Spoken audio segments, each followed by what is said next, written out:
if you continue to believe, and if you allow your patients and family and the people you love to continue to believe that they are sick because they are born weak, you are a lifelong victim and you are a lifelong dependent. As long as they believe that, they will find it rational to believe that the solution is to take a drug to override their own regulatory systems.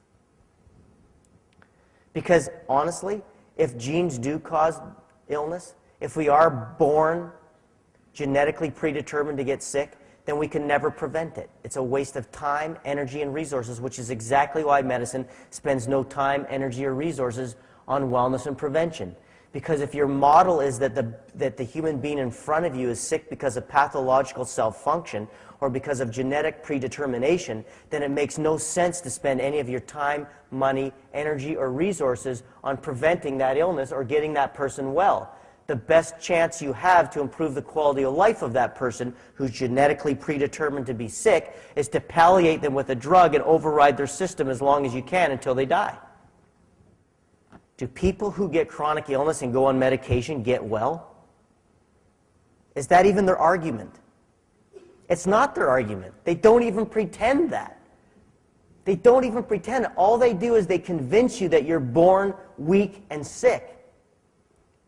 They convince you that your best chance is to palliate and to override your body's own abilities because they are inherently incapable of regulating yourself. Now, if I were going to talk to you about the difference between the allopathic or medical point of view and the chiropractic point of view, that's the difference. What's the major difference? We're right, they're wrong. Based on science. Not based on some kind of philosophy from D.D. Palmer or B.J. Palmer. D.D. Palmer and B.J. Palmer didn't discover the fact that we're self-healing and self-regulating. They recognized the fact that we're self-healing and self-regulating.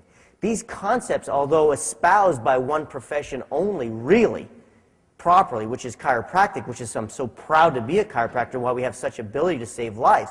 Although these things are espoused by us above all else, we did not create these ideas.